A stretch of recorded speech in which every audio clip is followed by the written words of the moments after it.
Get ready to watch the best of Villa Park 2018 this New Year's Eve on Villa Park TV, Channel 6. Join Kevin Patrick and Matt Kissane as they count down the best moments of Villa Park 2018. Make sure you join us. It's gonna be fun. See ya on New Year's Eve here on Channel 6.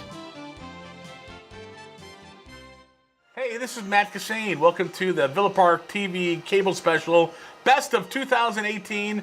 I'm here with my partner in crime, Kevin Patrick. Say hi, Kev. Hi, everybody.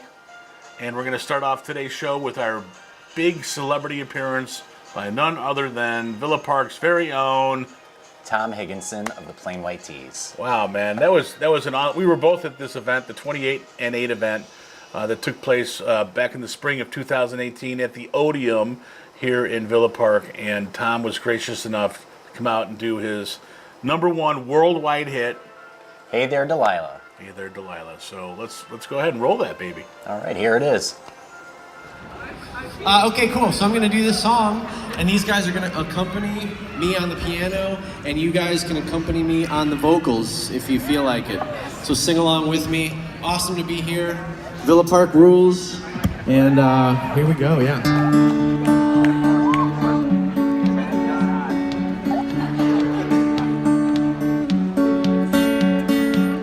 Hey there, Delilah, what's it like in New York City? I'm 1,000 miles away, but girl, tonight you look so pretty, yes you do.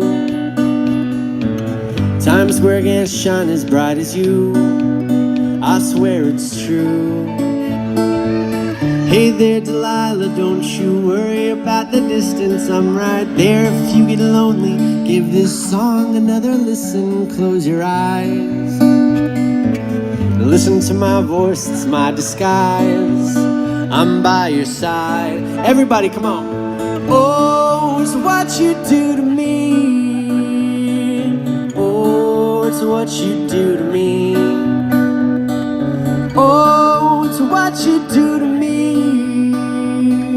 Oh, it's what you do to me.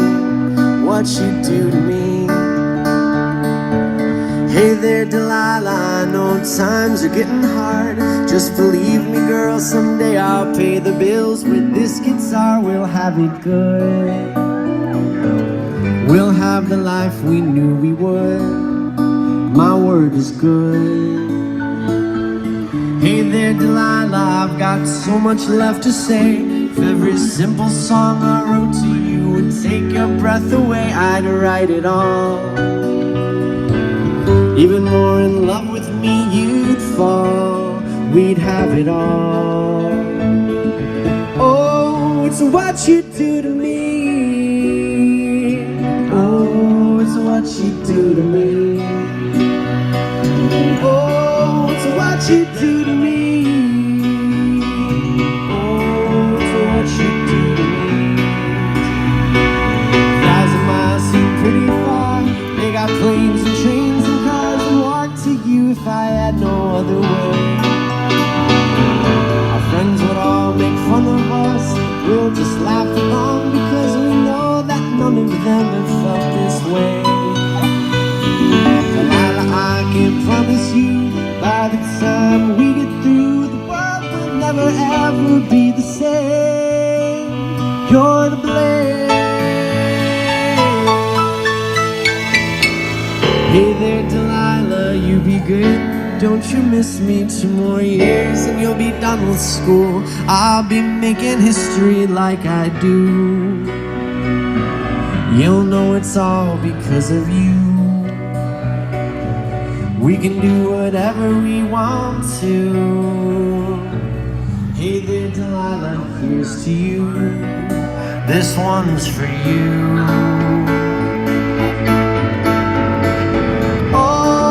What you do to me. Oh, it's what you do to me. Everybody, come on. Oh, it's what you do to me. Oh, it's what you do to me. Yeah, let's break it down. Clap. Oh, it's what you do to me. Oh, it's what you do to me. Behind me. Oh. it's what you do to me. Keep it going, here we go. Oh, it's what you do to me. Oh, it's what you do to me. Oh, it's what you do to me. Oh, it's what you do to me.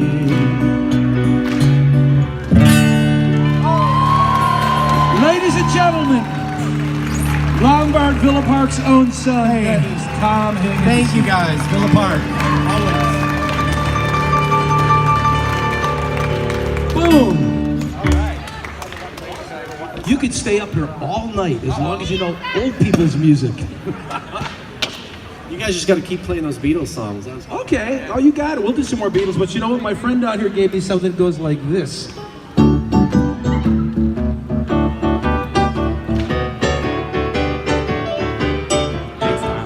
Whoa, I'm the type of guy that likes to run around where pretty girls are.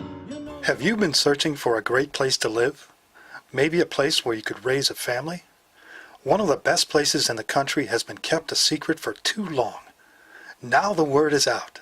Villa Park, Illinois is Money Magazine's 28th best place to live and the 8th best place to raise a family. With great schools, healthcare facilities, plenty of places for employment to earn a living, plus recreational spots around the village. Run. Don't walk to your calendar to save the date for a celebration on Saturday, April 28, 2018 from 5 to 9 p.m. for the Villa Park Celebrate 28 and 8 event. Watch for more details coming soon.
Last year, Villa Park's very own Al Stasch from the Cable Commission went out there and did a special on scarves for the homeless called I'm Not Lost. And basically what they did was they put the Girl Scouts, one of the Girl Scout troops here in Villa Park, which includes my own daughter, Eugenia. Hi, Eugenia. They put scarves on light posts and along the prairie path. So if homeless people were out and about in the cold, they could find these scarves and they could, get themselves warm. So it was a great little thing. Here it is, produced by Al Stasch of the Villa Park Cable Commission.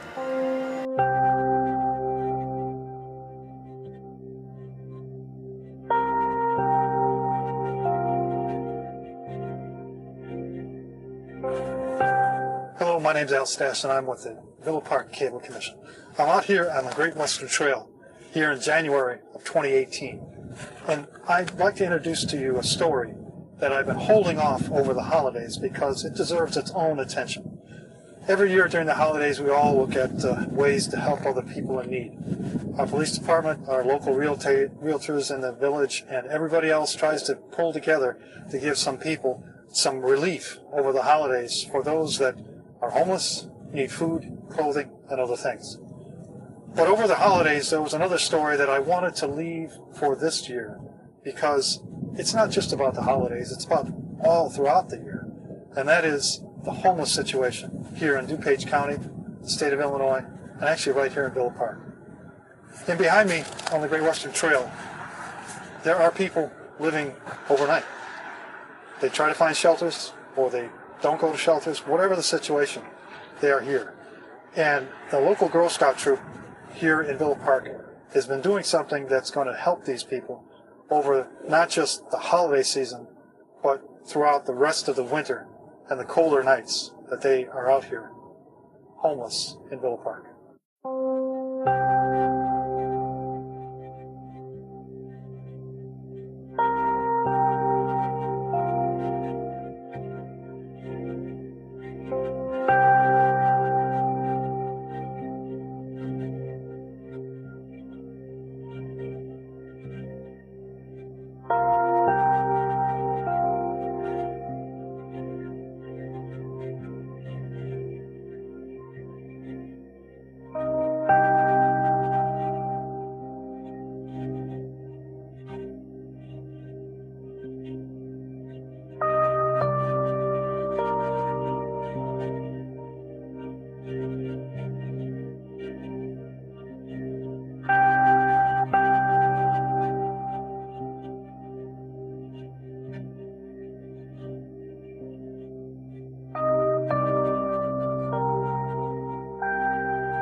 Hi, my name's Eugenia.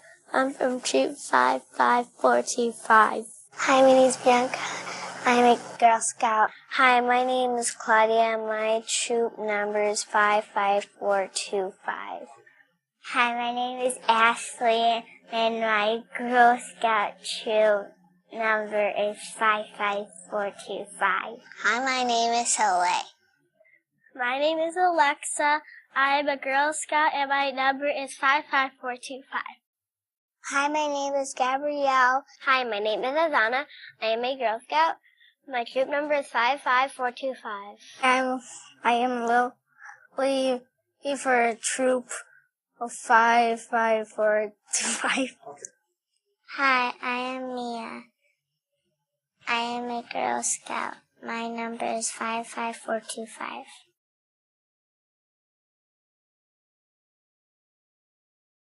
We made scarves and we hang them around the gazebo for people if they need us.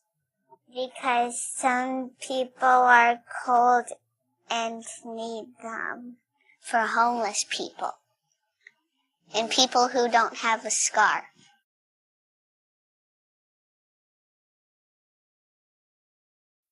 We got some felts, then we cut it, and then a leader in our troop bought them, and then they were just all thin, so we used scissors to just cut them. These scarves came from us. Our troop leader cut them out into rectangles, and we just cut the flares.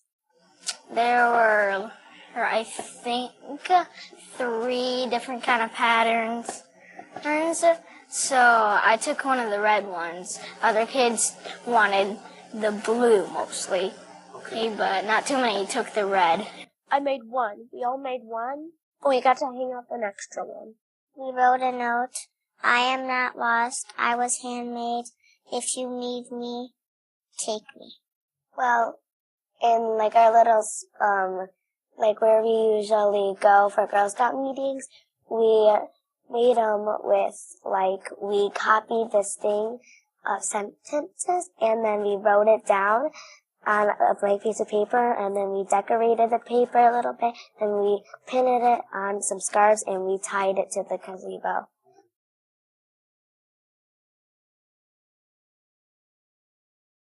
There was red, a darker blue, and a lighter blue. Mine has a heart on it. There was blue, green and black, and red and black, I think. Mine was red and black or gray, and the note had snow on it and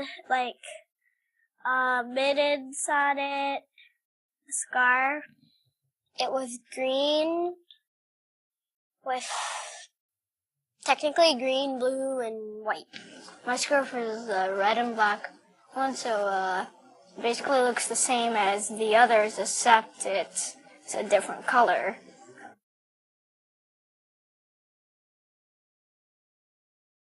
We went to a store and we set up a table and we put cookies out, and once people walked out, they could come and buy cookies if they wanted. We sold treats and snacks and nuts and candies and stuff. We sold nuts and candies in magazines. We asked our neighbors or family to buy them. And when we get the money, we use all of it to get the scarves for the homeless people. We sold cookies a lot, and so we got more money for. We have even more money than the money we had to pay for the scarves. So we have even more money. We raised money from selling cookies. We came to people's houses that we knew and asked them what they would like to have.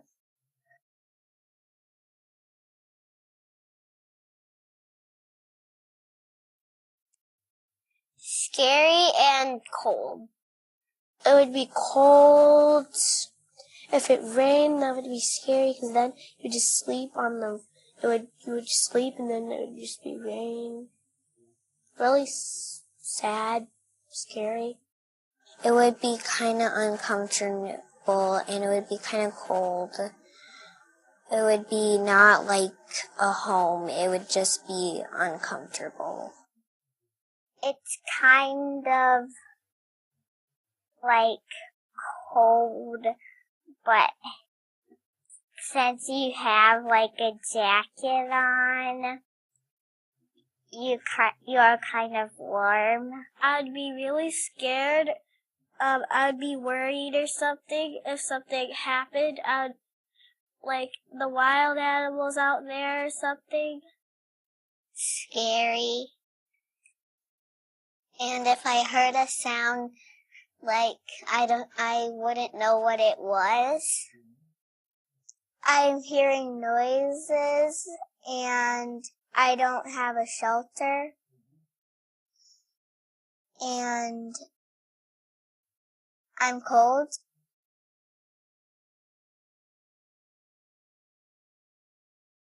They can help other people by raising money, by giving little kids that don't have kids toys.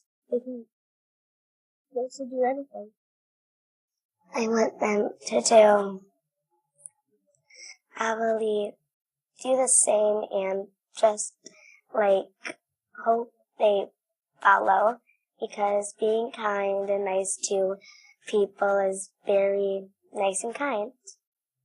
They should help other people by creating something for them and putting a little tag that say that it's not lost, but it was handmade for them. I want them to put scarves around wherever they live. I want them to try to do what we did, or do some more stuff, like sell more things for the homeless people, for someone in need. They'll, give other people stuff, donate stuff, and, put scarves and stuff, and collect, old jackets and stuff to help the homeless. They can make more of anything. They can buy clothes for people. Homeless. They can put it anywhere by their house. Make sweaters for dogs or animals. And then hang it somewhere where there's a lot of traffic and people can grab them. 'Cause it feels good.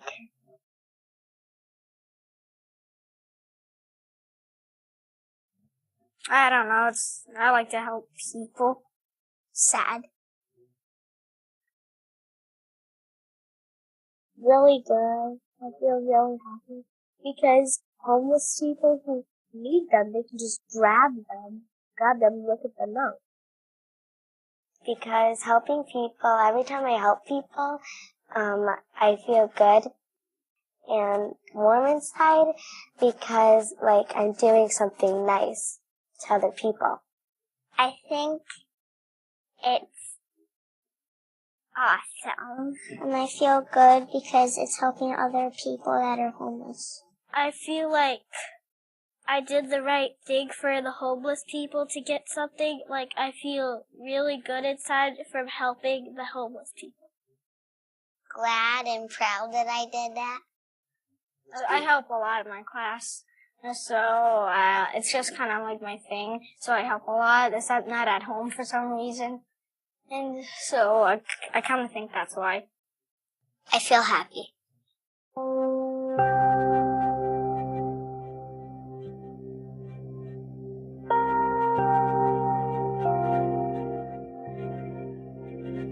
Also last year was the Great Western Trail's arch dedication, where members of the community came together and built the beautiful arch that you now see on Villa Avenue. Take a look. The Great Western Trail.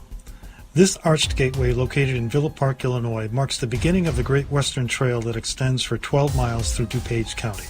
The trail was constructed on an abandoned spur of the Chicago Great Western Railway. The spur, built in 1886, served the community of Villa Park and its businesses well in the 20th century. After it was abandoned, the county purchased the property in 1986 and converted it to a recreational trail. The last sections of the trail were completed in 1992. The former Chicago Great Western Railway Villa Park train depot, ahead on the left, was built in 1926 to service the railroad and local businesses. The Wander Company, makers of Ovaltine, used the railroad to ship and receive goods and to bring in coal for its powerhouse. The Chicago Great Western also serviced several lumber and fuel supply businesses in the village. In the 1950s, the depot was purchased by Villa Park and was completely restored in 2014 to provide a community facility for local events and to commemorate the village's centennial anniversary. All right, that was another great clip. Thanks for showing that. Now we're going to go into another awesome video that I personally shot myself this past summer at the Villa Park Summerfest, featuring the band Serendipity, which I thought was fantastic because they're all young ladies. They're like late teens, early 20s, and they rocked. They were amazing. They sure did. Yeah, they were great, man. And we videotaped them doing a live performance, and then we got to interview them.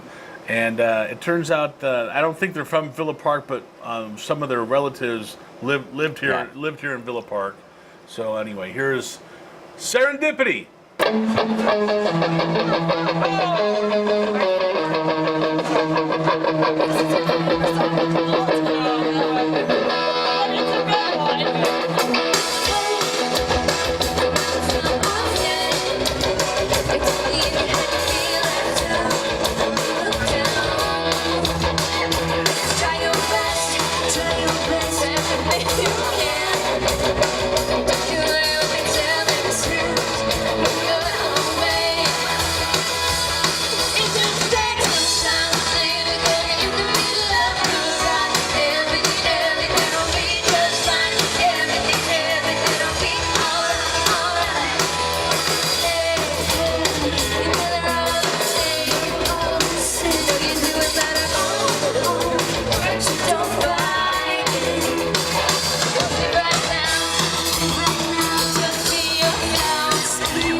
Okay, we're here with Serendipity. Hey!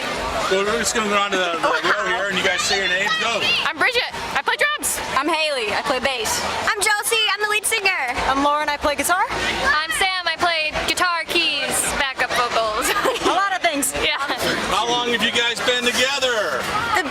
The whole Serendipity band has been together for 7 years. We've switched a couple members and stuff, but the Serendipity band has been together for 7 years, so a long time. Okay, and what was your biggest gig, the biggest audience you ever performed with? Oh my goodness. Sears Center. Definitely the We did Sears Center. a cheerleading convention at the Sears Center. Yes, that was so How many people were that? Thousands, definitely so bad at thousands. estimating. Not millions. Definitely thousands. So I'm not sure on the exact, but yeah, That was definitely a really fun one to play. it was fun. Are any of you guys from Villa Park? No! My grandparents are. Shout out to you, grandparents. Your grandparents are from Villa Park? Yes, they are. Say hi. Yeah, hi, Grandma. Hi, Grandma. Hi, Grandma. Love you. Have you guys tried to kick out any originals yet, or are you just doing covers now? Yeah.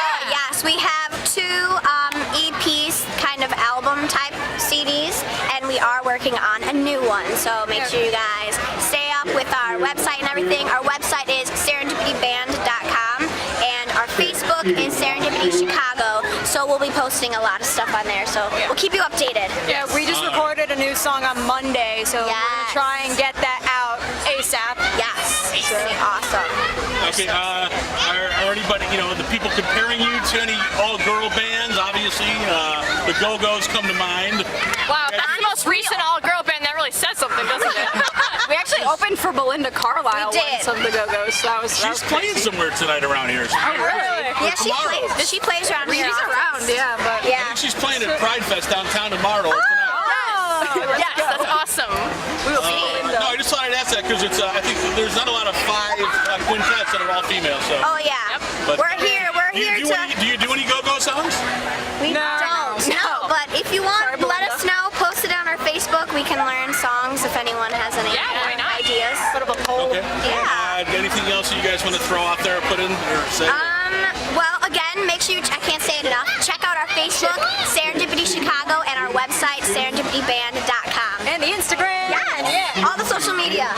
We love you, Villa Park! Over the summer, we had the Kiwanis Club host the concerts at the gazebo, and we had Villa Park's very own police chief Mike Lay and the St. John Lutheran Church play at the gazebo.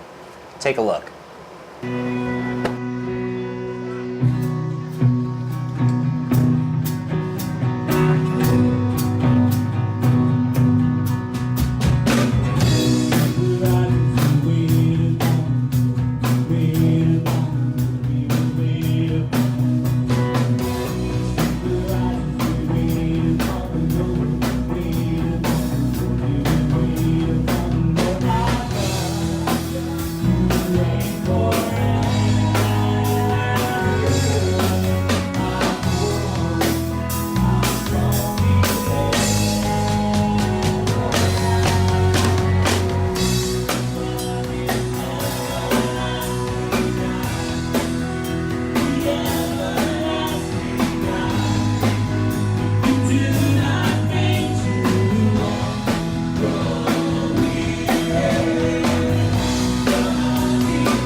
Hey, Kevin, I grabbed a camera this past summer during Summerfest and caught some really cool vintage cars that were there. And I don't know, there might be even an interview I did with one of the car owners. I think, I'm not sure.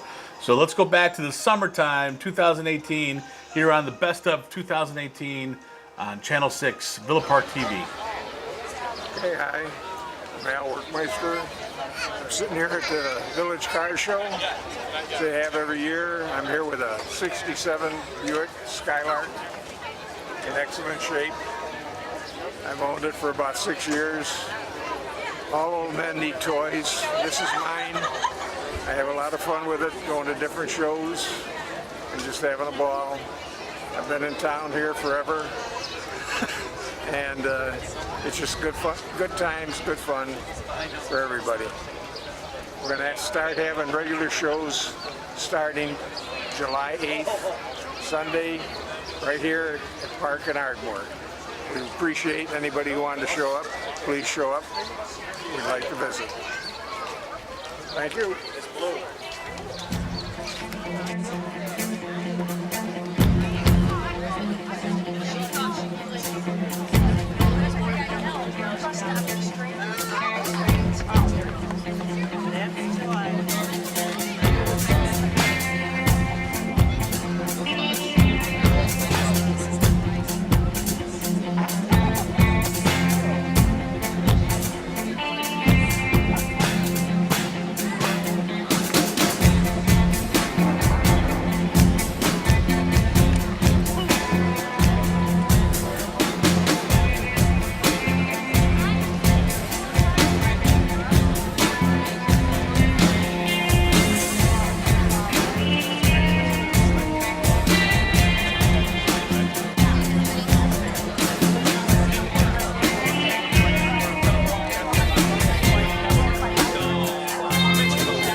Last year, the Cable Commission was led by none only than Villa Park's very famous Al Stasch. Yes. And last year, Al put together for the Cable Commission a news channel. Let's see one of Al's newscasts.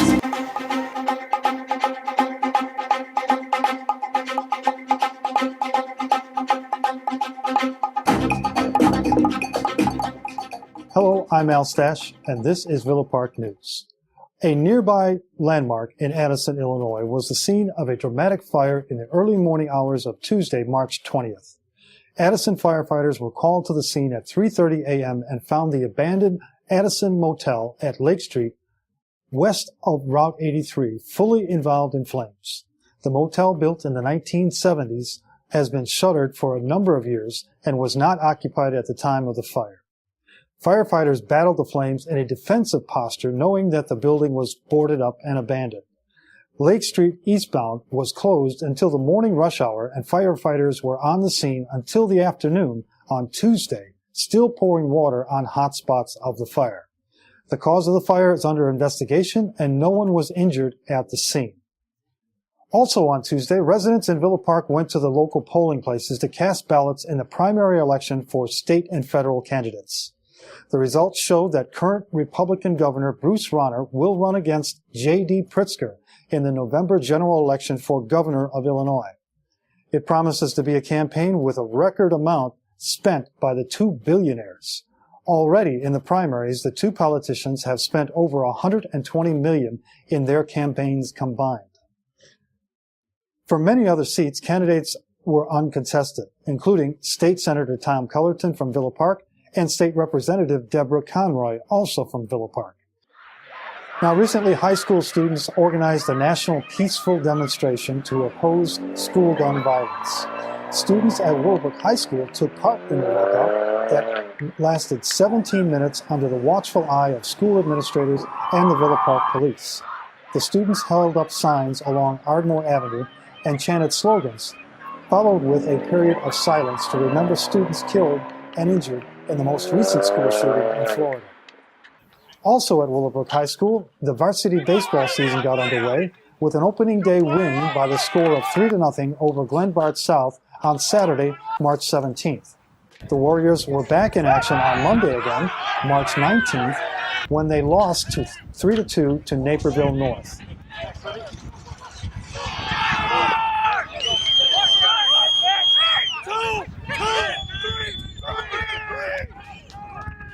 Our team of reporters and producers have been busy across the Chicago area covering the wild side Chicagoland. Reporters and producer Kevin Patrick visited the American Reptile Expo in Tinley Park on St. Patrick's Day. Reptiles of all descriptions, including an 8-foot alligator and hundreds of snakes and other cold-blooded creatures, were at the expo. Kevin Patrick will have a special covering the event soon on the TV VP Style Network. The following day on Sunday, Kevin and Matt Kissane went to the Scott Smith All Animal Expo at the DuPage County Fairgrounds.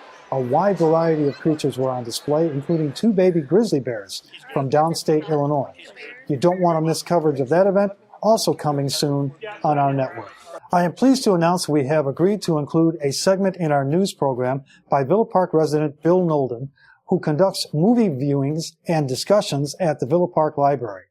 Bill and I will review movies now showing at theaters around Villa Park and movies on Amazon and Netflix. Much like the reviews done by Siskel and Ebert on Chicago networks, you will hear opinions from Bill and me that may help you decide which movie you want to watch or not. That's the report for Villa Park this time. I'm Al Stasch. Thank you for watching.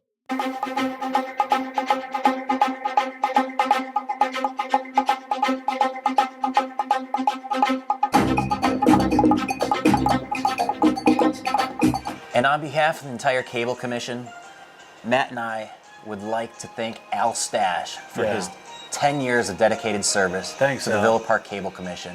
Without him, none of this would have been possible. And he has been such a great mentor and teacher and has made things so much fun for us in the Cable Commission. Yeah, he's a great guy and he made everybody feel special, you know. So thank you, Al. Thanks, Al.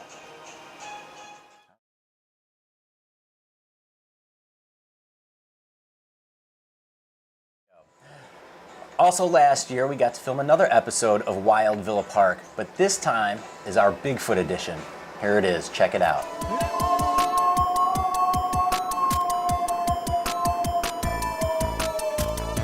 For more than 400 years, people have reported observing large, hairy-covered ape-like creatures throughout North America.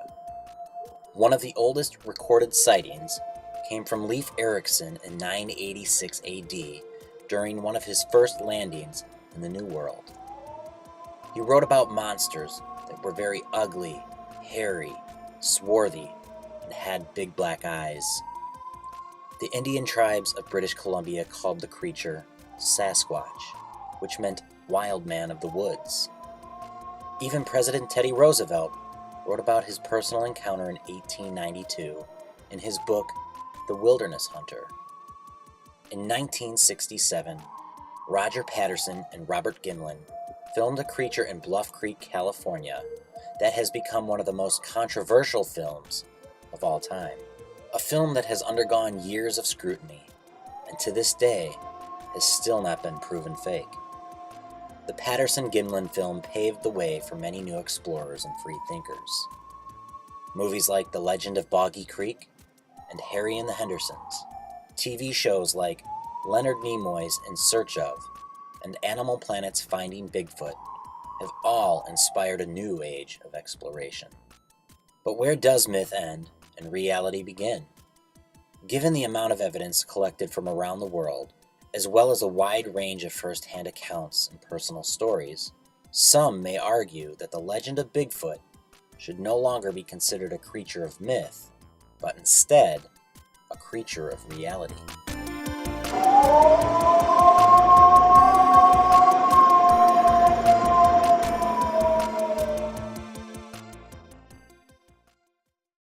Hello everybody, I'm Kevin Patrick and I am here at the 2017 Ohio Bigfoot Conference with Lyle Blackburn. He is an author, a musician, and a Bigfoot enthusiast. Lyle, thank you for being here today. I appreciate it. Hey, thanks a lot. What I wanted to ask you about was, you're a Texas guy. How did you get into Bigfooting, first of all? Well, I think it was just something in my blood from an early age. You know, I just loved the subject of cryptids, unexplained creatures. You know, initially, of course, Bigfoot in the Pacific Northwest, Loch Ness Monster, and I would read those sort of books as a kid.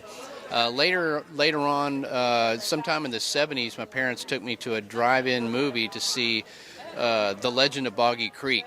And that took place in southern Arkansas, maybe about 3 hours from where I live in Texas. So that really hit it home for me. And to think that a creature like this could live in the proximity of my own state really cemented my love. And later on, as I was an adult, looked at this more seriously and became something of a writer, I loved the subject of Legend of Boggy Creek, and so ended up writing a book on the history of that. Can you tell me anything about your first encounter, or when you started going out? What was that one time that was like, I'm hooked, I know this is real, this is something I want to further look into? Can you tell me about that? Yeah, I mean, it's one of those things when you first go, you're almost like thinking at any second you could see something. You're almost overlooking, and then as you relax and go into the areas, especially where people have told me of encounters. I've been interviewed hundreds of people that have had these sorts of encounters, so there's something to it. There's something out there. For me personally, there was an incident several years ago in which we were on a bayou, and myself and another friend of mine, we hear this howl. And we hear it 3 times, and you could tell that it wasn't anything normal. It wasn't a coyote or the normal sort of creatures we had heard over the years. And, I grew up hunting with my father, so I'm quite at home in the woods. It was probably about 200 yards away. Then later, as we ended up going back down the bayou and going to our camp, about the time we got there, whatever this was, it suddenly was across the bayou channel, and we hear it again in this very eerie howl coming up, which, the hair on the back of your neck stands up, and you're thinking, we couldn't see anything over there, but, potentially you're in a proximity to a creature that, very few people have seen. Other people that go out there and have encounters like this sometimes are afraid to come forward and even tell their story. What would you recommend to them as far as getting their story out if they're a little bit shy in telling it? Well, I think, nowadays it's much more acceptable to say you've seen something like Bigfoot or something unexplained. I mean, years ago, you had a reputation. People would think you're crazy. I mean, people were much more reluctant. But I think now if you do have this sort of experience, it's not hard to find somebody to report it to. I mean, of course, with Finding Bigfoot on Animal Planet has raised awareness for the BFRO. You could file a report there, or there's numerous organizations in individual states that specialize in Bigfoot reports there. And if you report it to these people, they're not going to think you're crazy whatsoever. They're going to investigate and look at it seriously and keep your name anonymous. They're very respectful. If you report one to me, I'm not announcing it on the news. I'm looking into this and respecting people's personal experience. So I would say just look for someone in your area to report it to and get some advice on what it is you've seen, Now, how do you deal with skeptics? I mean, I'm sure that you've come across many people that have questioned your research and what you do, and there's people out there that just don't want to deal with that. How do you handle that, and what would you say to somebody as far as ammunition for possibly getting into a conversation with a potential skeptic? Well, I think first you have to identify with those people, and it's understandable that people are skeptical. And most knowledge that they have, generally is kind of a pop culture version of Bigfoot. It's funny. I've seen Harry and the Hendersons. It's that sort of thing. So you just kind of have to identify with saying, yeah, I totally understand. It sounds improbable, and you want to be rational in your thinking, but let me tell you about a couple of things that you probably don't know about. Things that aren't in the news, things that are something that somebody who's looked into this subject for a long period of time can kind of tell you a few things that you would say, okay, well that's interesting. Maybe there is more to this. So I think you can't just try to sell somebody on it, sure, believe it, because you got to understand that people are going to come at it skeptically and sort of just, I don't know, get them in the water slowly. Don't just dump them in the deep end. Sure, absolutely. If you were trapped in an elevator with somebody, a skeptic per se, and had just 30 seconds to try to convince them of the evidence that's out there, what would your main hit or points be as far as trying to convince them as there's something out there? Yeah, that's a tough one because there is so much that I've looked into over the years. I would just say that you have to forget about the pop culture version. You have to look at things like there are footprints that have been found that have been analyzed by anatomists and FBI fingerprint experts who cannot explain what these are. They've had dermal ridges. They're primate-like. They're footprints of an enormous proportion. You've had things like that. You have the witness sightings over the years of very credible people. Not just people think it's all crackpots. They're not. There's everybody from doctors to biologists to photographers to everyday people who have seen this. So, that would be what I say. Don't think that it's the sightings are by crazy people. Lyle, how do we at home get a hold of you or look into what you're doing and your research and what you've got going on here? Well, you can start at my website, Lyle Blackburn, Lyle Blackburn.com, and that's got links to everything. I'm primarily an author and have written several books on cryptozoology and Bigfoot. And so if you go to my website, you can, find out what I've got going. You can find my books on Amazon, BarnesandNoble.com, places like that.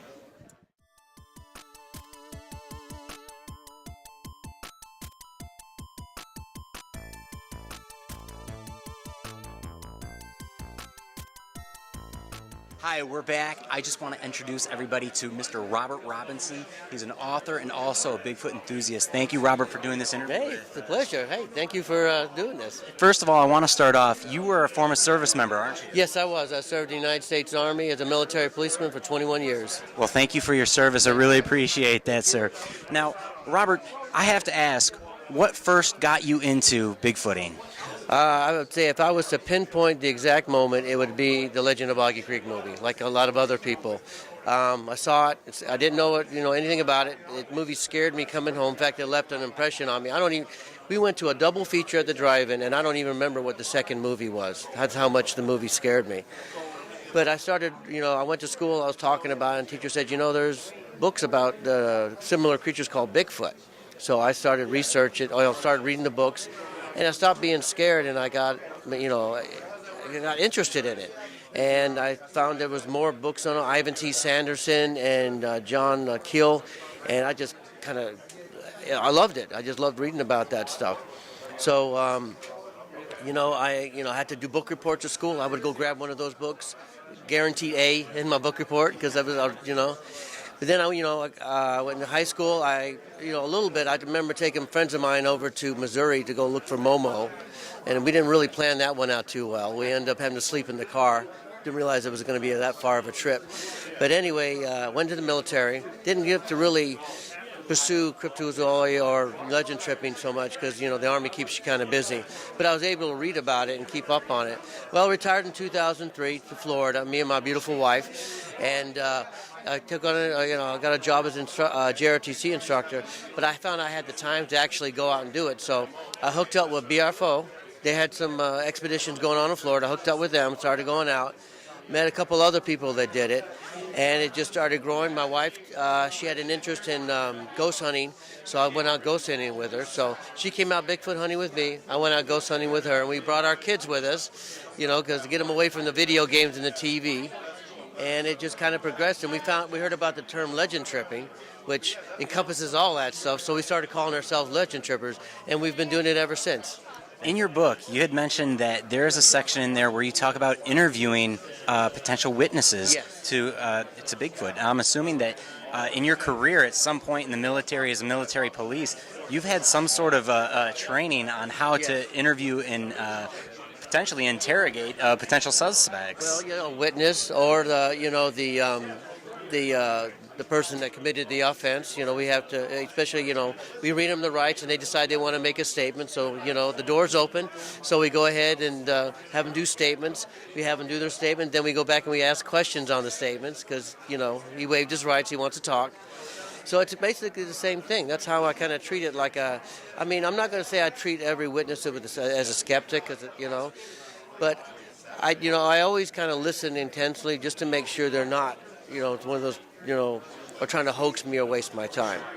I do notice that most people, in my experience, that I do believe that they have saw something they can't explain, get very emotional. Especially females. They break out crying and all this stuff. Then again, I've had some guys break out crying on me too. But I like to question them about 3 times, especially if I don't think they're telling me the truth. Because sooner or later, the second or third time, I can nail them on their story if they're not telling me the truth.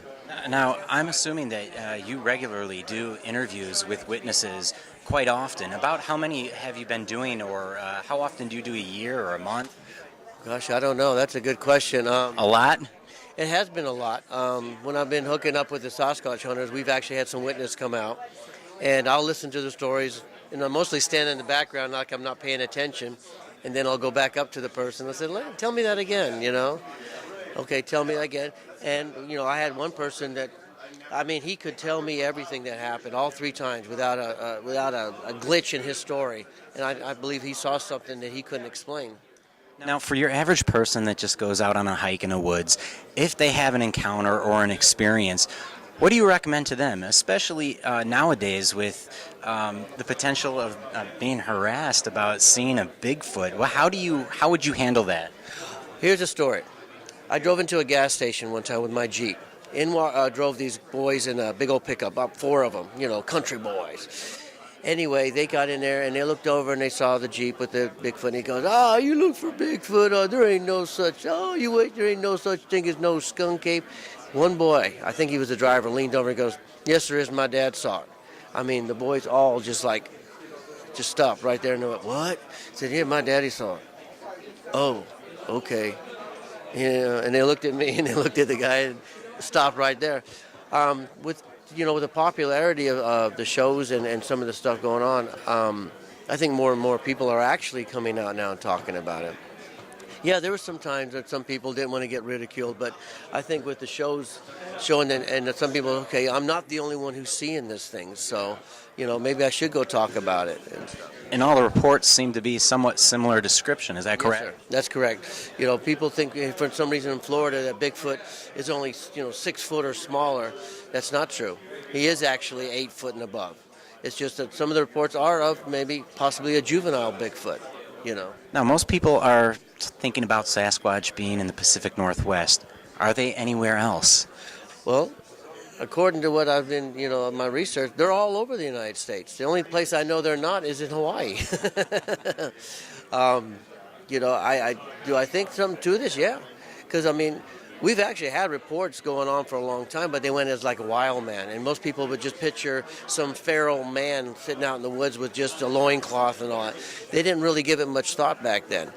But now, they're starting to look into it, and they're looking at the report saying, wait a minute, that was a big hairy man. Maybe that wasn't just a guy in a loincloth running around the woods. So, we've had the reports. It's just now we're going back and re-looking at them and realizing, maybe we did have a Bigfoot versus a feral man, as I call it. Now, with your research, have you had an encounter or anything that made you believe in Bigfoot? Something that was just like, hey, there is something to this.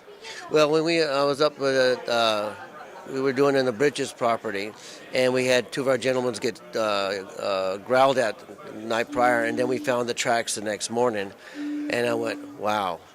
We found tracks. Before I just see, castings made, second generation prints, but to actually find them yourself and find really good, distinct prints, I tell you, I said, wow, we really do got, some squatches walking around this property right now.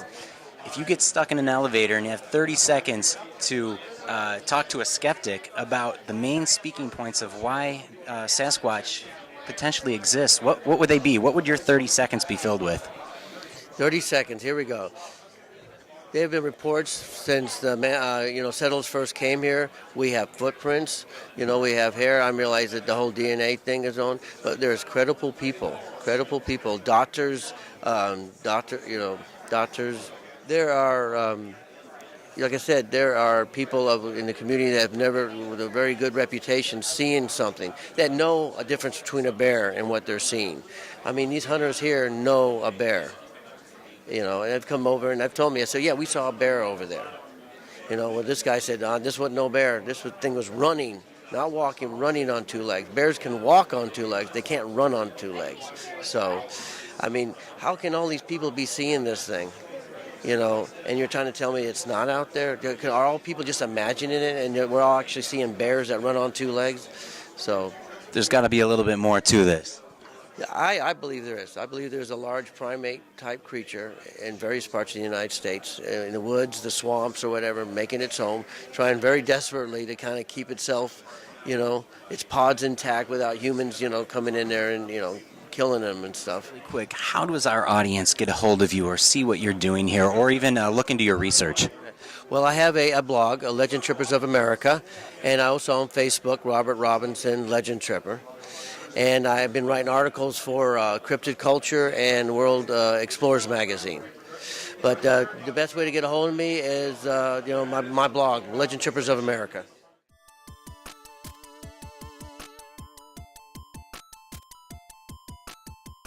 Hi, everybody. I am here with Sonya at the 2017 Ohio Bigfoot Conference. Sonya, you're a very special guest here. Can you tell me a little bit about why and what you do?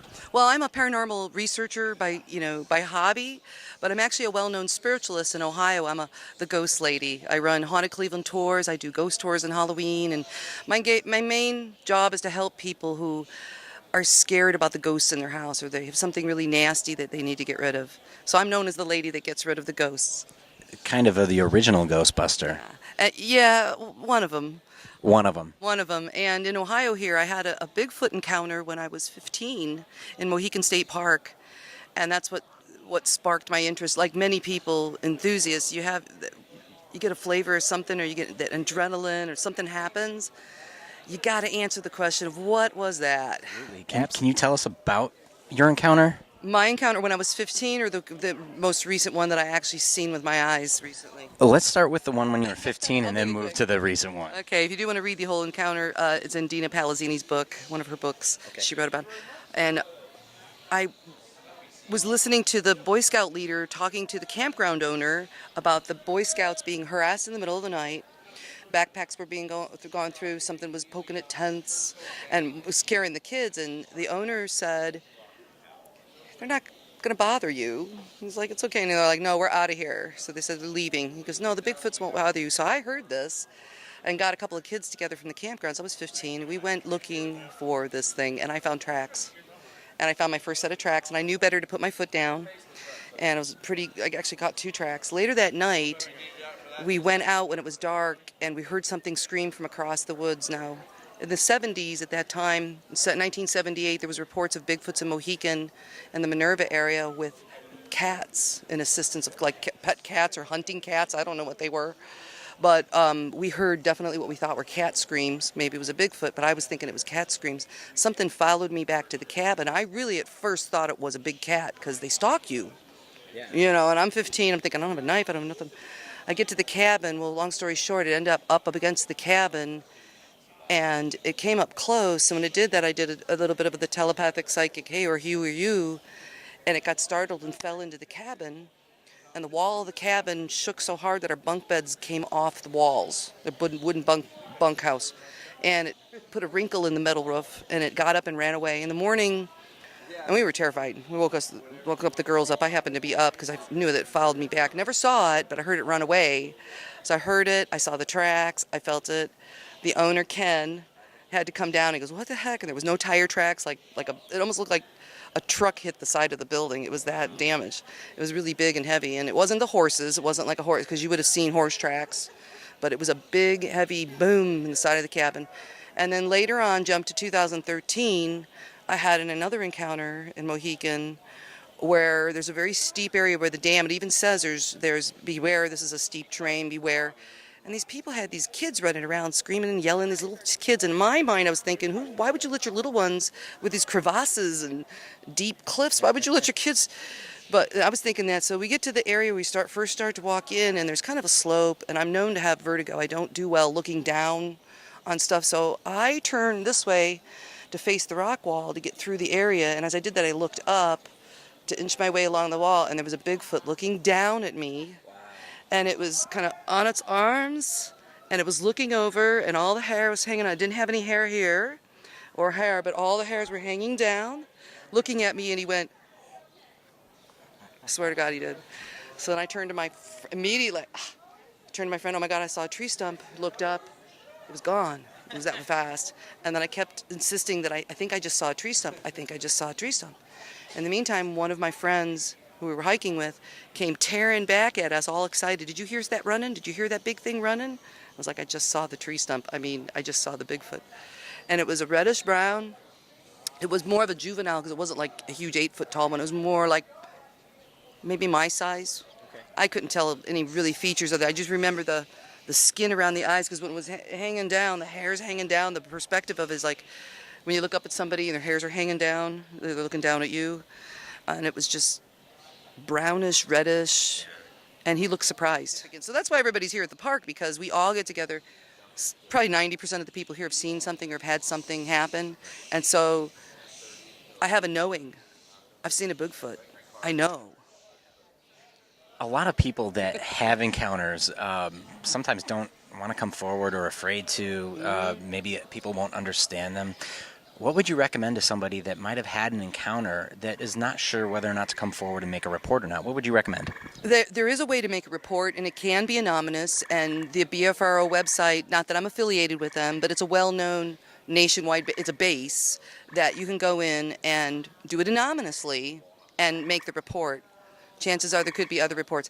The problem with that is that then it's not credible, because if you're not allowed to be forthcoming and come and look and have it investigated, it's hard to believe somebody. So essentially, the Ohio Bigfoot Convention is a place where somebody can feel welcome to share their story and be a part of something that they can't explain. And we're all family, we all get along, and we're all mature people and little kids, and we get like the best people. But yeah, you can come and have a Bigfoot encounter. You could even anonymously call me and leave I do an anonymous report, but unless we can follow up on it, it's hard to put it in the record, unless you can follow up on a report. But if people want to get it off their chest and be part of the psychological phenomena, how it feels to come and just be part of the group, yes, I believe, oh good, somebody believes me. Oh good, somebody, I get it now.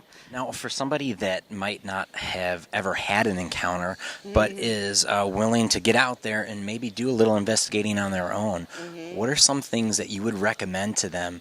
Good places to start or things to try? Things to try, food. They seem to be in Ohio attracted to our food. It doesn't mean that you should habitually really feed them a lot. I know that if you feed them a lot, and then you stop feeding them, they become aggressive. But yeah, food, picnics, barbecues, going to a picnic area in Salt Fork here and just hanging out, cooking stuff. Keep your eyes open. Do they tend to be curious? They tend to be curious. The smell, just like any big hairy man, they're attracted by, good food smells. Seriously, when you're hungry, food travels. I mean, it's good. I think cooking. There's your answer. Cooking. Get outside, do what you normally do. Because when you're out there trying to stalk them and hunt, they know hunting behavior. They're going to avoid people who are sneaking around the woods, and they're going to avoid you. Be a normal day-to-day activity, regular activity. Have a GoPro set up on you or a recorder set out. Because it's really hard to capture it with a camera. It's really tough to have that camera right there. So it's good if you have something ongoing, an ongoing Absolutely camera, and it helps. But the chances of having encounters go where the most reports are. Be familiar with the maps. Be familiar with what they're reporting on BFRO or other websites that are saying these encounters are happening. You might see a wave of, in October there's a lot over here, and in November they're over here, and in December. Because I'm a nerd, I get into it. I like to track where they're around Ohio. Should anybody be afraid to come forward? No, don't be afraid to come forward, because I believe, and until I saw one, I wasn't sure. It was maybe on the fringe of paranormal, which is unexplainable. But, I deal with ghosts, so anybody wants to come forward, there are people who could comfort them and commiserize with them, and, Don't be afraid to speak up. You can come to a meeting and be anonymous. You don't even have to tell anybody your name. And just spill it out, get it out there. Of course, you're going to be asked a lot of 10 questions. But mostly I want to go out in the field and look where you said that happened. Absolutely. I'm after the most recent reports. Now, I'm not in this for the money. I'm not in this to get on TV over it. I'm not in this to be in the books. It's more of the psychological desire to understand what is it? Absolutely. Finding out what it was you experienced. It's almost like a trauma that I keep repeating over and over in my head what I saw, the fringy hair, the details of it, the nose, the skin, leathery skin here, and it over and over, like every day, almost like a trauma or a car accident or a death or something you've experienced. You think about it over and over and over again. How can we at home find out more about you, how to contact you, and what you do? Well, I offer the ghost tours generally seasonally and on Halloween time. HauntedClevelandTours.com is my website. I also do tarot card parties. I also work cold cases. If anybody has, I don't charge for any of that. It's if anybody needs help with that, I do a lot of free help you out with psychic cases and things, especially cold cases. I enjoy detective type work, solving stuff. I love cemetery work and diving into that. Yeah. But get in touch with me. I also have a phone number 440-775-1217. I live in Oberlin, Ohio. I am accessible. You can call me.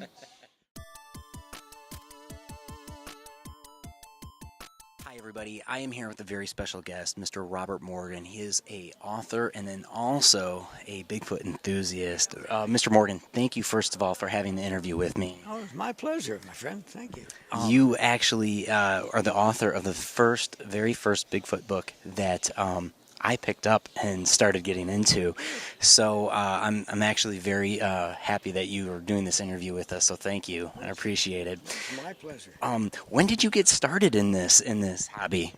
Well, it was just a matter of seeing something that I couldn't explain, and everyone that I talked to could not explain it until I met with some Native American friends of mine out west, and they laid it all out, and this is what you saw, and this is what happened, and that clicked it for me. A fellow by the name of Kai Nino Cochise, and he was the grandson of the Apache chief Cochise. Can you tell me a little bit about your very first encounter of what convinced you that you saw something out there? Well, let's talk about being right here, where we are, right here. I came down here with a fellow by the name of Dennis Bartow, who was an ex-Marine. Anyway, he was a raider. He was quite well schooled in the arts of survival. And we came down here together just to scope the place out and take a good look. And we had heard the so-called legends of Bigfoot down here. So I wanted to look over the territory. Because the heck with what people say, it's what you see and what you evaluate on your own. Sure. Okay. So Dennis come in. He said, I have to apologize to you. He said, I have to bring my young son. He was about 7 years old along. And I thought, well, so the poor little kid, why not? So we came down here, and we were talking about the Bigfoot and the sighting that I had reported earlier, that I'd seen a large, it looked like a large hairy hominid on the other side of this lagoon. So I was describing this to it, and the little boy kept saying, Dad, look what I found, look what I found. And of course, here we are in the middle of a film, and Dad, and he kept brushing the kid off. And he said, no, Dad, look what I found. I found something really special. And we were getting ready to string between two trees. We were going to put up dried fish. This was a test to see what would happen. And the kid kept it up. Well, I knew from an early age what it was like to be ignored as a kid. I couldn't take it. So I went over, and the kid had found the carcass of a pheasant. So we made a fuss over the thing, and he took some feathers and all that. So, okay, now we get on with the interview. And it was over. Came back, and we hung up, I think it was 7 pieces of dried fish in between 2 trees. We went out, we spent the evening someplace else, came back, I think it was a day or day and a half. All the pieces were gone. About how high up were they hung? About 5-6 feet up. Okay. But underneath each one was stuck a feather. Now, if a wolf or a coyote or something like that had got it, you think they're going to stick a feather down there? And there were 7 up there, and there were 7 feathers. And we thought, now, what the heck is this? And we knew that we didn't go back. So that's when we realized that we had probably been under the observation of a Bigfoot or a family. And because there was evidence of them there. And what they had seen was this little boy had spent a lot of time with a carcass of something they're familiar with, and it seemed important.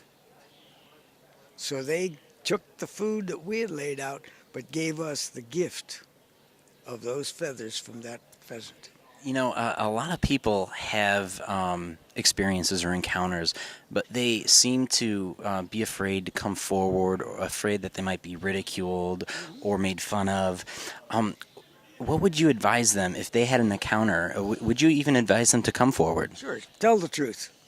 And if you tell the truth and someone, supposedly a friend, makes fun of you, they're not a friend.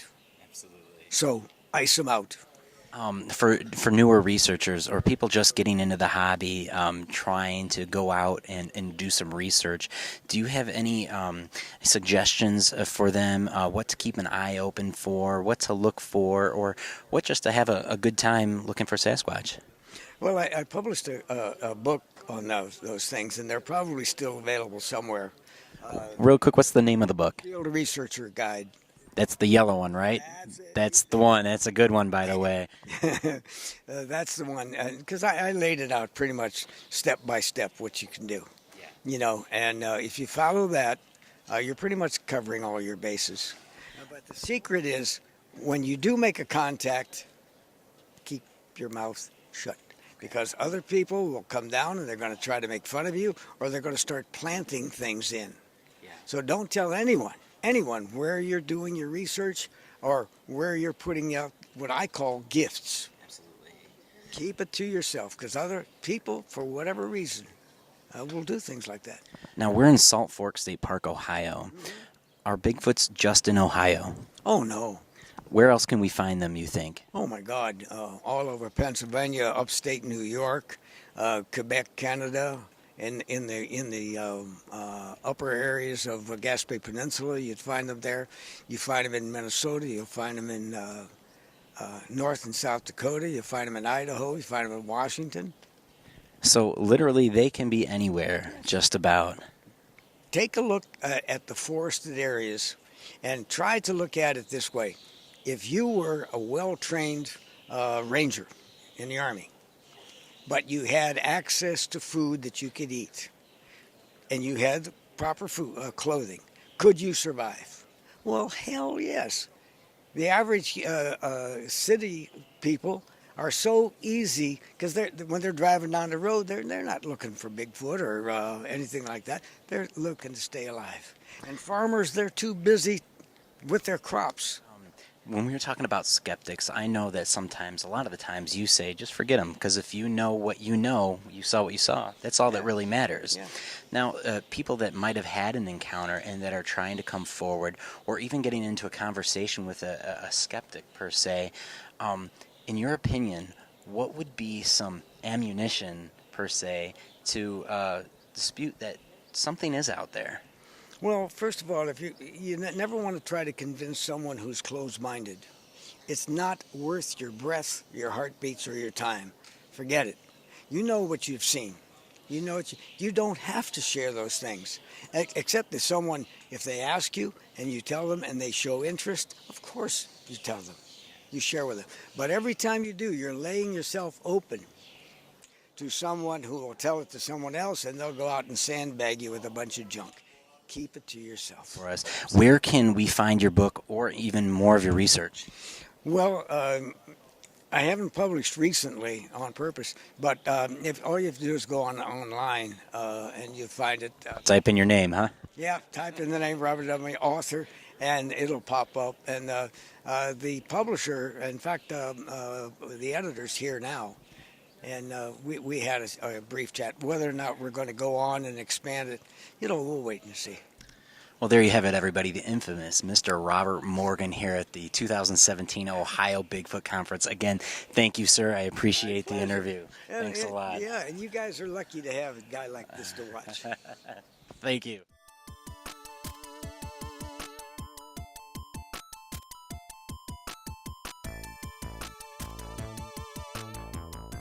Hi, everybody. I am here at the 2017 Ohio Bigfoot Conference with the one and only Cliff Barackman. Cliff, hunting you down all weekend, and I appreciate you taking the time to do this for me. Thank you so much. How you doing today? I'm doing great, and you've been very, very persistent. I know that I can be almost as hard to find as a Sasquatch, so he's got me, though. Cliff, I wanted to talk to you a little bit about how you started in getting into Bigfoot in general. Mm-hmm.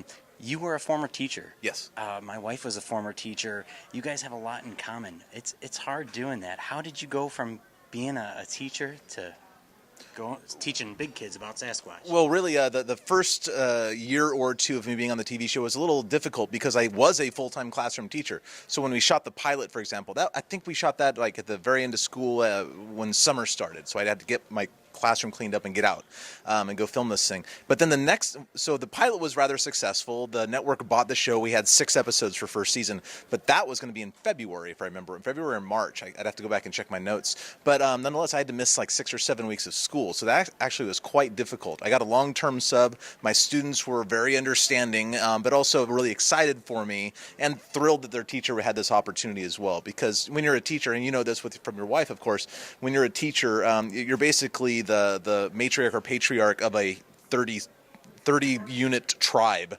You're like a family unit, so what happens to one affects everybody, and something good or bad happens, everybody participates in that celebration or remorse. At what point did you come to a realization that there is something out there? There's more to it than just... That was back in the early 1990s.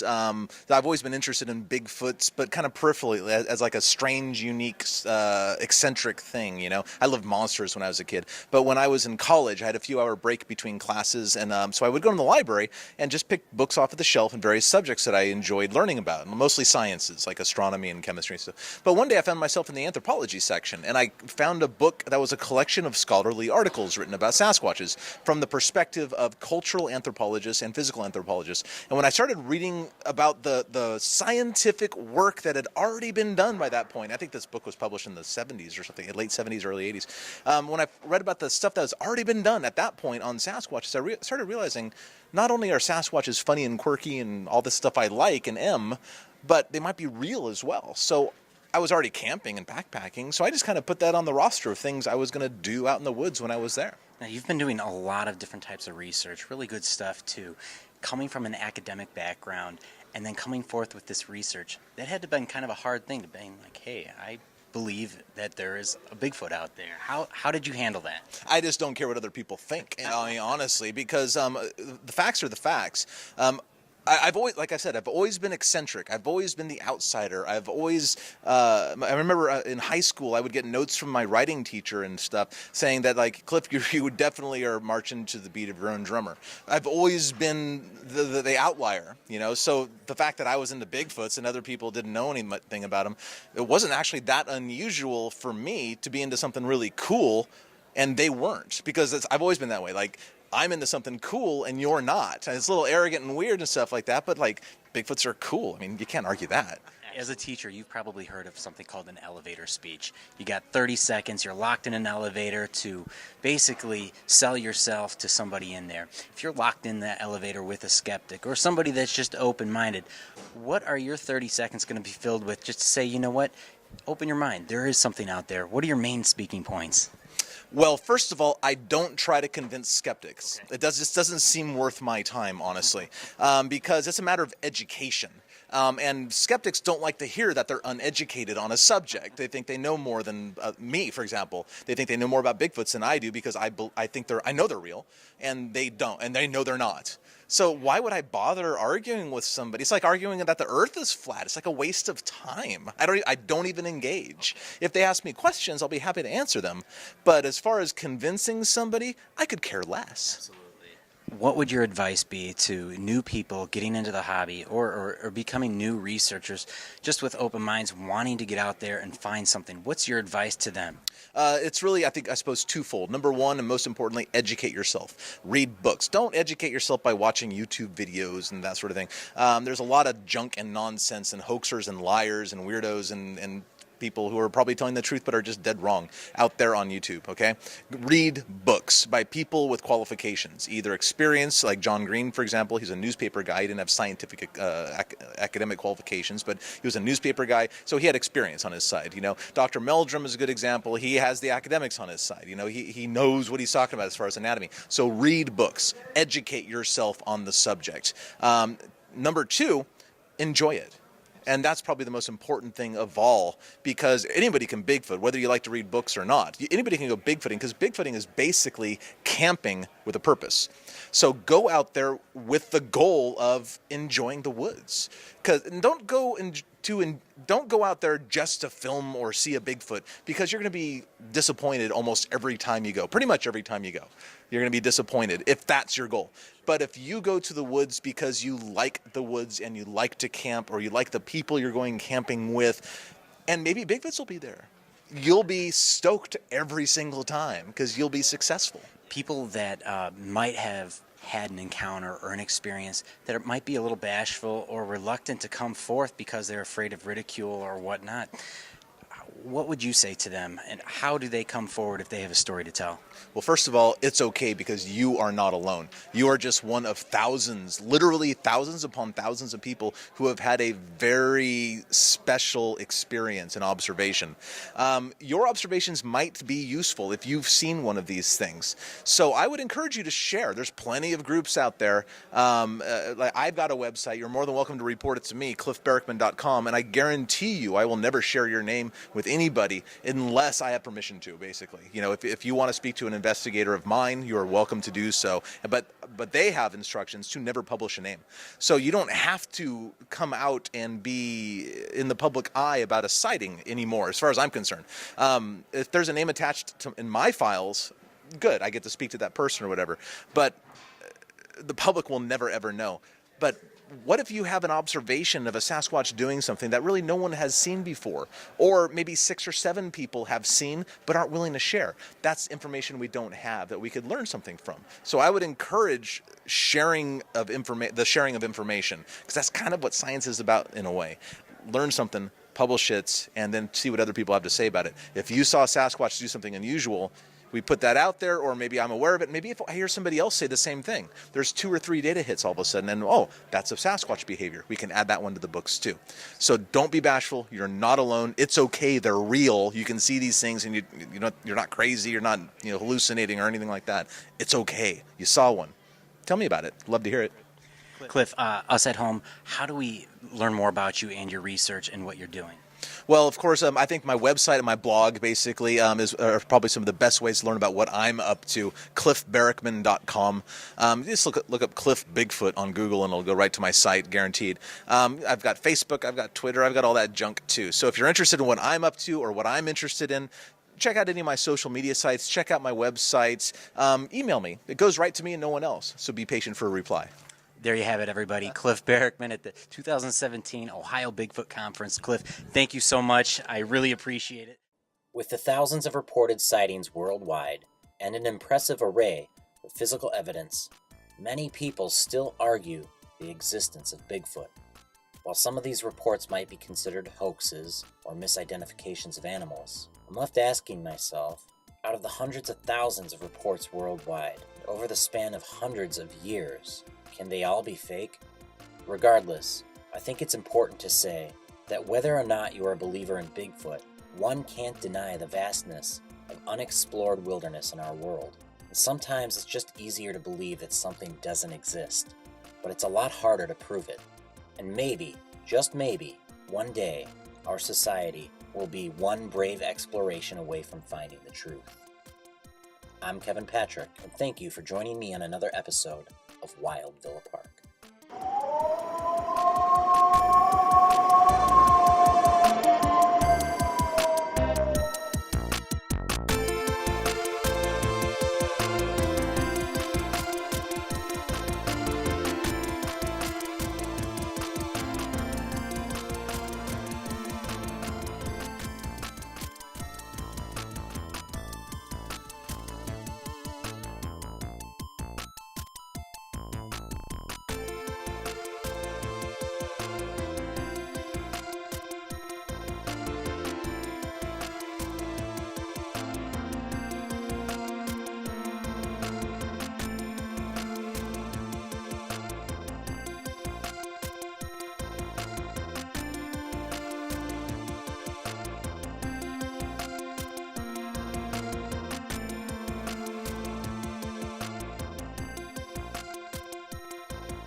Last year, the Villa Park Cable Commission also covered the 4th of July parade right here in Villa Park.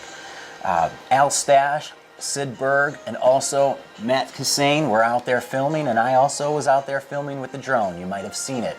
Let's take a look at some of the footage.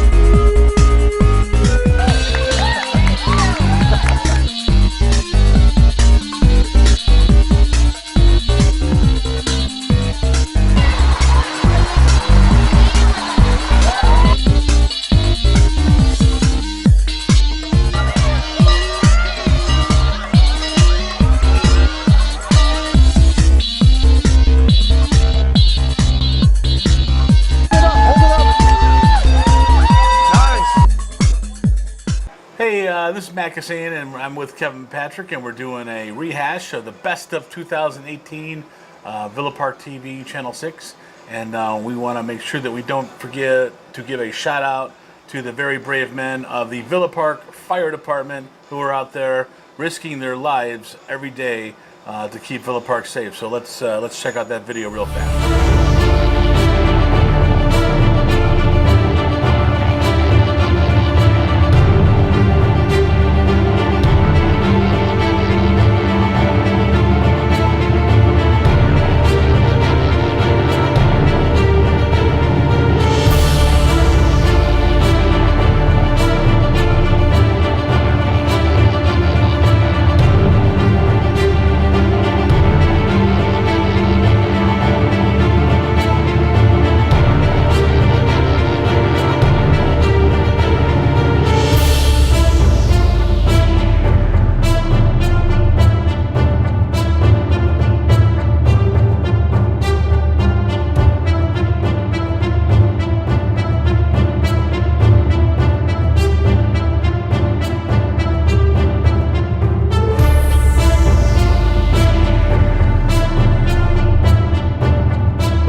Over the last year or two, the Villa Park Police Department has been very involved with the community, many events. Take a look at some of the stuff that they were involved in this year as well.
So what we want to do right now is just give everybody a little glimpse of a few more highlights from 2018 that we shot here for Villa Park TV.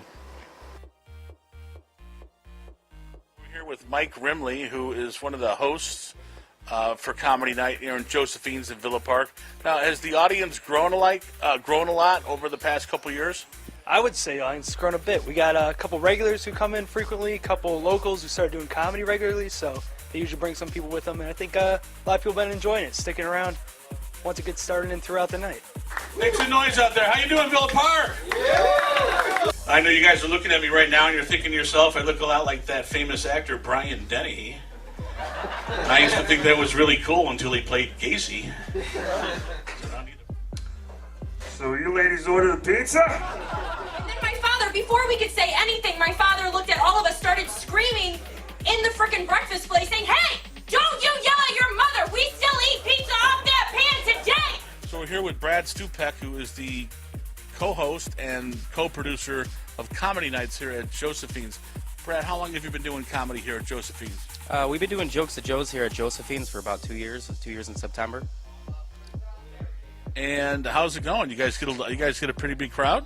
Yeah, there's some nights where we get a lot of people. Sometimes we get like 25 comics, 30 comics. We get a lot of crowd. We get a lot of loyal local Villa Park people that like to come here, and they come here every week, and it's a nice room.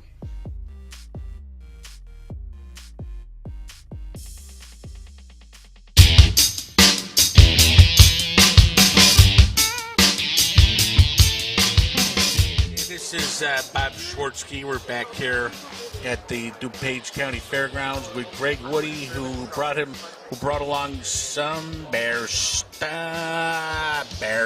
Let's do a word association. Okay. I'm going to say a word, and what comes to your mind first of all? Greatest coach of all time. I'm blank on names. Go ahead. May I suggest Ditka? Ditka, there you go, Ditka. Now, exactly how old are these bears? They're 9 weeks. And what are their names? Amber and Chico 2. May I recommend a couple new names? Okay. One should be called Ditka. Okay. And the other one possibly Ditka Jr. That might work too. All right. Might work too. Thanks for your time. You bet. And we're talking to Deborah. Squeeze in here, Deborah. There you go. Hi, how are you? Where are you guys from? Chillicothe, Illinois. Chillicothe, Illinois. Now, I know that's down south. What football team do you work for, Deborah? Dallas Cowboys. Hang on a second. I'm going to have a heart attack right there. Okay. I noticed that You have a little bear sting for your pooch. You can put this on your dog, and they can, go around wearing it and be nice and warm in the winter time. And also over there, I can't reach that. If you could grab that thing. What do you got over there for a dog that's? I'm sorry, what? Car backseat cover. Car. Pull it out, straps into the headrest from the front and the back seats. And it's got a chair on the back that protects it from getting wet, scratched up, and this will keep it warm in the wintertime. This is nice, but may I just offer a word of advice for you? In the future, you may want to make these with a picture of Coach Ditka as well as the Bears helmet, a bear, and the logo. Does that sound good? I can do custom orders. There you go. We're talking. This is Deborah from Wolf and Stuff. Got bear stuff. Bears. We're talking to a couple guys here that have real giant lizards. What's your name? Hi, my name's Mike Young. Mike, how are you? What's the name of your company? Monitor Mush. Monitor Mush. Where are you guys out of? We're up in Harvard, Illinois. We're at this place every year, every show. What do you got here? What is this giant guy? This is Rock. He's my 6-year-old black-throated monitor. He bite? Anything with a mouth can bite. Really? But he does really good. Jesus, they should change that thing's name to Gene Simmons.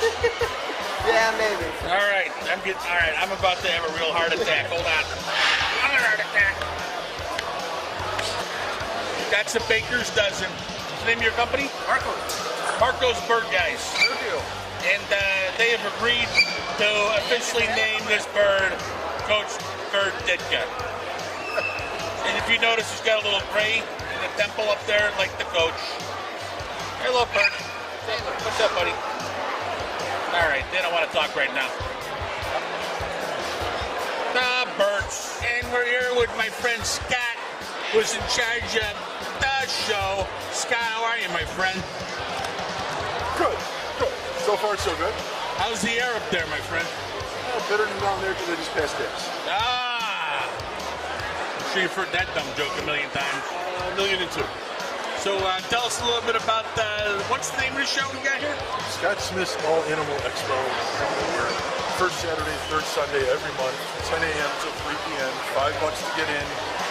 Children 10 and under free with paid admission. You never know what you're going to see up here, like today with the grizzly bear. That was fantastic. The Bears. Ditka. Sausage. Bears.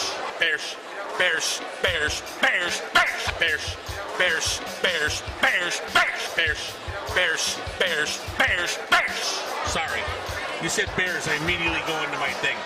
Notice that you don't have Polish sausage on the menu here, Scott. You may want to add that onto your menu. Amongst the other things are pretty good. Cheeseburgers, hot dogs, but I did not see Polish sausage. Usually it's up there. You just picked the wrong day. Okay. So, what else should I ask you? Well, 7 feet tall is usually the first question, and 350 pounds is usually the second question. Did you play any pro ball? I played some semi-pro football and a few years as a pro wrestler. Did you ever get scouted by the Bears? No. Bears? No. Have you ever met Coach Ditka? No. Would you like to meet him someday? Sure. He's got good scars. All right, well, Scott, you put on a heck of a show here.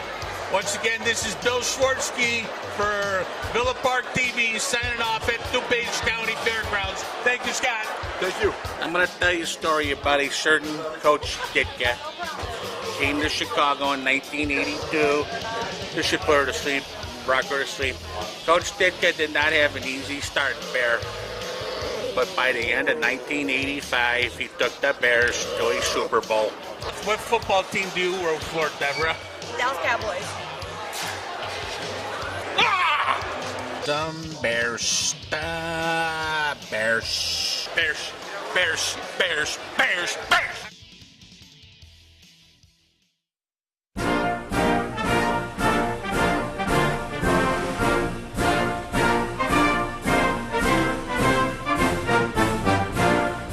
Hey everybody, it's the Donald. I want to let you know that I am now available to come to your special event. That's right. If you're having a party, I'll make it even huger, okay?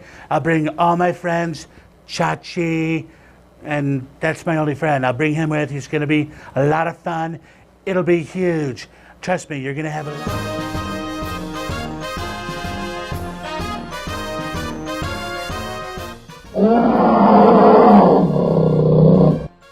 So, Matt. Yes, sir. This weekend, what are your predictions for the San Francisco 49ers and the Chicago Bears? So, Kevin, I've given this a lot of thought over the past couple of days. And just to be fair, I think the score will probably be something along the lines of Bears 748, 49ers 3. Now, that's by halftime, right? Of course. Yes, of course. I think that's a great prediction. Thank you, my friend. You're welcome. Now I want to touch on a certain subject that I think is very important. There's a lot of Green Bay Packer fans that have relocated to here in the Chicagoland area most recently. It's a shame. It is. The other day I was standing in line at a certain chicken wing place to get a bucket of chicken, and the guy behind me was wearing a Packers jacket. I was wearing a Bears hat. Let's just say that a physical altercation nearly ensued. Anywho, what I want to do right now is perform the first ever televised Packer-sism. Basically, Kevin, if you don't know what that is, and I think you do because you've seen me do it before, Kevin actually witnessed one not too long ago, and he nearly had a heart attack because he was so overwhelmed. You remember that? I remember that quite well, my friend. It was ugly, but it had to be done. So I'm going to perform a Packer-sism. You've all heard of The Exorcist, where they perform an exorcism. Well, this is the same thing, except they take all the green and yellow and all the Packers stuff that's living inside your body and in your soul, and I remove it, okay? Right out of your body.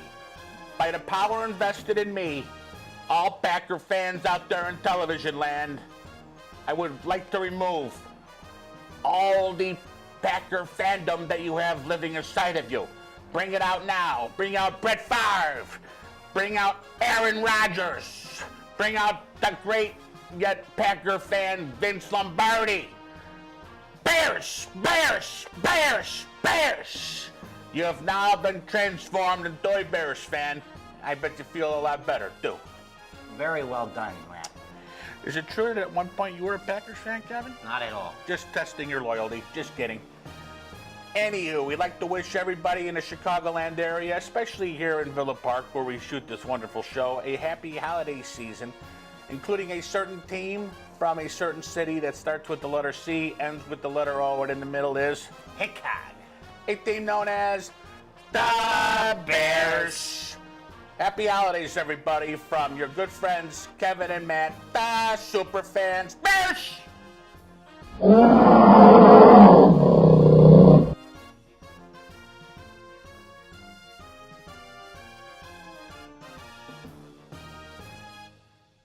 A Merry Christmas and a Happy New Year. There we go. We want to thank everybody for tuning in and wish you guys all a Happy New Year out there. Whether or not you celebrate the holidays, it's always a fun time of year. And remember, guys, when you're getting together with the family during the holidays, don't make fun of Grandma. And thanks for watching, Kevin. We had a great time this year shooting stuff. Absolutely. Any last words for 2018? Just want to thank everybody that tuned in to Comcast Channel 6 and AT&T Uverse Channel 99, also our YouTube channel, vptvstyle.com. Yeah. And all of our future episodes, you can find us there. So thank you for tuning in. Thank you. Happy New Year. Happy New Year. I have a little song here I wrote about Villa Park, and it goes like this. You are my hometown, my garden village. You make me happy, oh Villa Park. I've lived my life here and raised my family. Hey, good job, keep it up, Villa Park. Woo!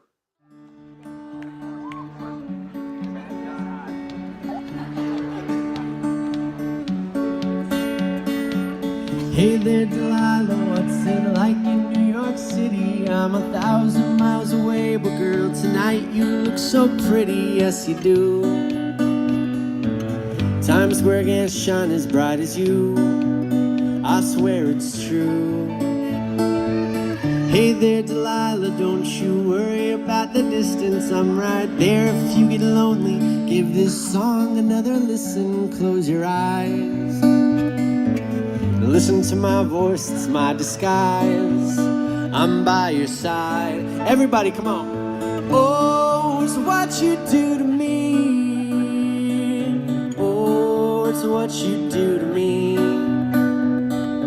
Oh, it's what you do to me.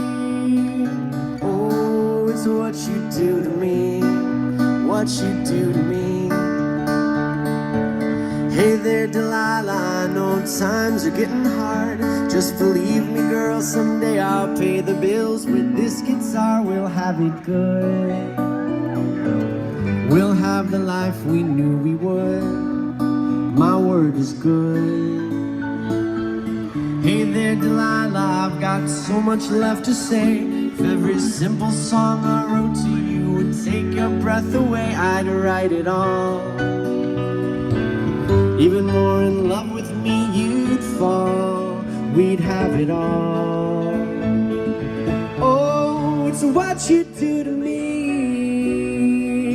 Oh, it's what you do to me. Oh, it's what you do to me. Oh, it's what you do to me. 1,000 miles seem pretty far. They got planes and trains and cars and walk to you if I had no other way. Our friends would all make fun of us. We'll just laugh along because we know that none of them have felt this way. Delilah, I can promise you, by the time we get through, the world will never ever be the same. You're to blame. Hey there, Delilah, you be good, don't you miss me? 9, 8, 7, 6, 5, 4, 3, 2, 1.